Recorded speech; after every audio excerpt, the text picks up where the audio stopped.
Hello again, everybody. As I mentioned before, we are examining how technology can be used to build collaborative partnerships with others in an educational setting. So to get a better understanding of that issue, I've asked Jim Miller here to join us to get a view of in the trenches. Jim is an instructional supervisor here at the Pennsylvania Cyber Charter School, and that's why I've asked him to be here. Jim, how are you doing today? I'm doing fine, thank you. Now, as I said, you have come to us as instructional supervisor, our teachers, at PA Cyber, but you were with juvenile and delinquent youth before as a teacher? Correct, at a brick and mortar school for that demographic of student in Pittsburgh, PA. That's quite a change, isn't it? Yeah, it's been a huge change. The big difference here is at PA Cyber, the school is based on technology. There it was more of your traditional brick and mortar classroom setting. So how does technology play into just your everyday job with parents, with students? How do you use technology to collaborate with them? Well, the bulk of my job is keeping up with students' progress, grades, attendance, and so on. To do so, we use a number of different learning management systems, such as Backpack, EdMastery, Blackboard Collaborate, which is the virtual classroom setting.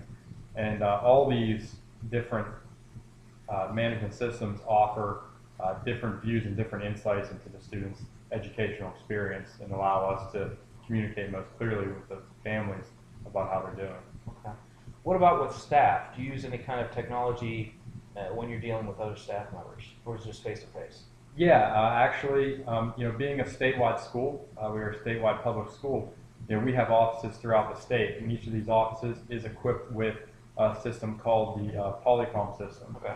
And this system allows us to have face-to-face meetings across the state. It could be multiple offices, multiple staff members, and now I believe all staff are equipped with the CMA Polycom desktop on their personal laptop computers, which allows them to attend these meetings from their respective locations as well. So you could be sitting at your desk and you use webcam, you use video? Correct. Okay, so you can be having a meeting with somebody across the state with video and voice chat, and it's on a secure line. Correct. And the benefit from this is there's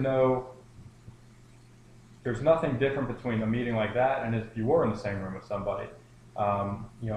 You're still able to communicate clearly, effectively, and something that's sometimes lost, whether it might be phone conferencing or through email, which were typical means to connect, from a distance, only a few years ago, is that unspoken communication. And more, we're not only using this type of thing with staff, but we're trying to do more of this with our families as well. Okay. You jumped ahead to a question I was going to ask, which is basically which one's better. I know in the cyber setting that collaboration through technology is basically intertwined. It's hard to do without it. So which do you feel is better? Can they even be compared? You were in a brick and mortar setting before, talking with parents, students. Is it the same? Is it better? And what's the difference? I've been in the brick and mortar setting, and I was in that juvenile and delinquent youth setting. And my only other real experience in the brick and mortar is when I was doing my student teaching or my teaching internship when I was finishing on my undergrad. So I was there for about a half year, and then I was at the other brick and mortar setting for almost a full year. And in my time there, communication with parents was minimal, both face-to-face and via telephone or email. I find that the technology allows us to communicate at an even greater degree here at PA Cyber. It's very much more open line of communication, it's more frequent, and it's effective. So I think as far as the comparison goes, the cyber setting and the various tools for collaboration and communication have actually added a great deal to the effectiveness of that communication. Okay. Now mentioned in this field-based activity is the possibility of using technology to collaborate with the community, with businesses, with others around us. And our main campus, being in Little Midland, PA here, I have to say that I kind of have a hard time imagining, envisioning us using technology to collaborate with our community. Um, am I off base there? Am I missing something? Do you see something I don't perhaps? Um, I think maybe just widening the scope a little bit would make it more apparent that maybe Midland isn't the place we can collaborate with, but again, we're a statewide school, okay. and there are a lot of resources throughout the state that we can collaborate with using this technology. For example, as an instructional supervisor, I also have another role where I am the advisor of our school's history club. Okay. And one of our goals this year is to have guest speakers come in as often as possible. And one of the ways to do this is to use our virtual classroom server Okay.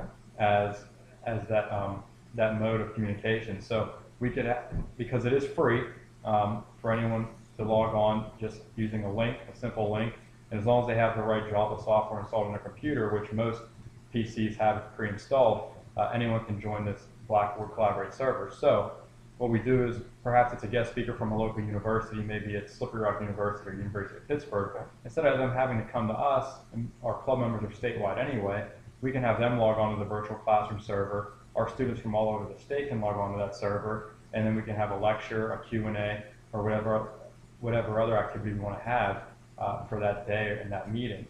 So there you see that we've collaborated across the state with our students and a local institution.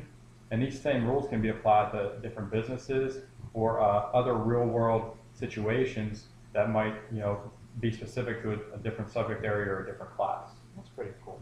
So, okay, you could do that. What do you see as the future of technology and collaboration? Do you see anything more that we could do?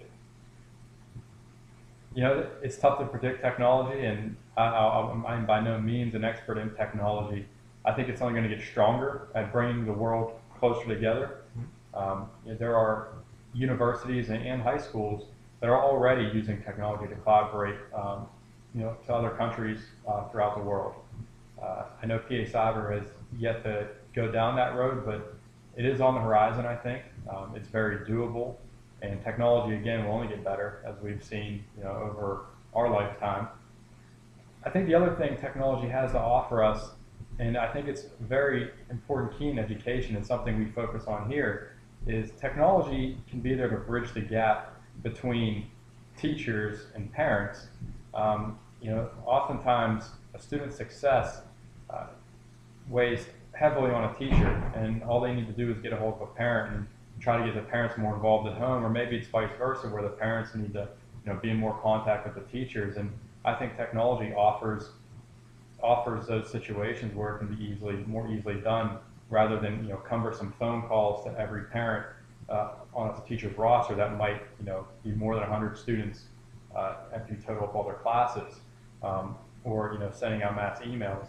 Using things like our virtual classroom software, teachers can easily run an open house type setting online from their own household, so no one has to travel maybe long distances, or maybe in some areas, such as maybe an urban setting where travel is cumbersome because not everyone owns a car and they have to take public transportation, and that costs money. So there are definitely gaps we can close using technology between the educational institutions, such as a school, which would include the teachers and the administration, and the parents at home that are often sometimes left in the dark, and to no one's fault, but that's kind of the setting and the routine that's been set up over the past decades and decades.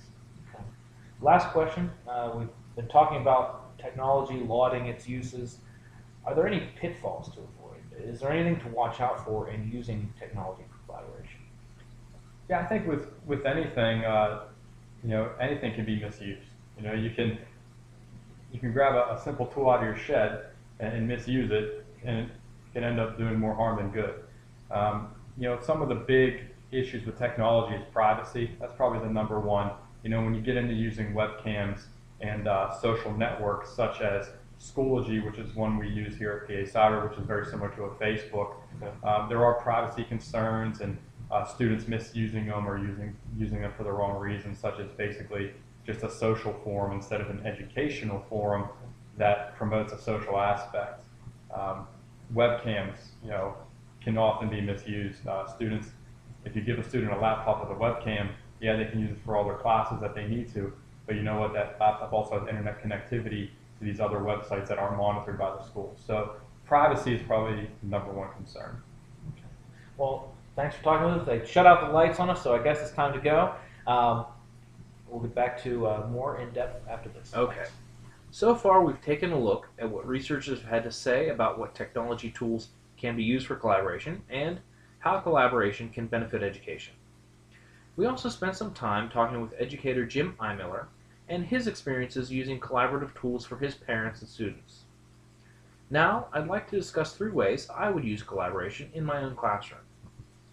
First, I think Skype or some other program with visual, face-to-face interaction would serve my class well. I can envision using this technology to connect with experts in the field and bringing them to speak to my class in relation to our studies. This would give students a concrete correlation between lessons and real-world problems and solutions. This type of face-to-face tool would also be useful in conferencing with parents. It would save on travel expenses and time and would facilitate a better relationship with my parents. I also think it would help them to become more involved in their students' education.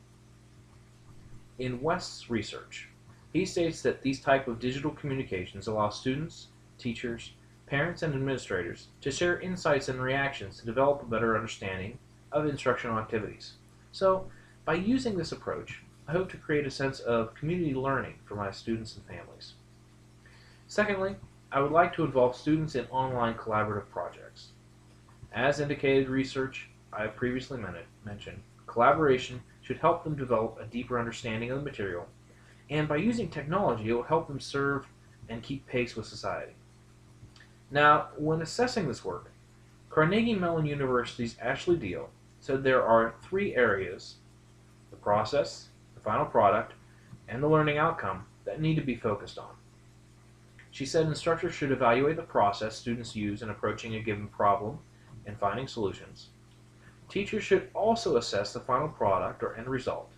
And finally, individual students' learning outcomes need to be addressed as well. Another danger Deal notes is that online collaborative work can result in what's commonly observed as social loafing, or the likelihood that one group member will exert less effort to meet a goal when working in a group. So, in relation to that, my third goal would be to use an online blog to help post homework assignments and gather questions and comments about the lessons. There would also be a portion to allow for students to evaluate their collaborators' contributions to their collaborative projects. Now, to measure this, I would require students to post a comment at least once a week in regards to their lessons, and this post must be a required length and contain specific information about their learning. Well, I think that just about wraps up this field-based activity. I'm Ryan Miller, and thank you for watching.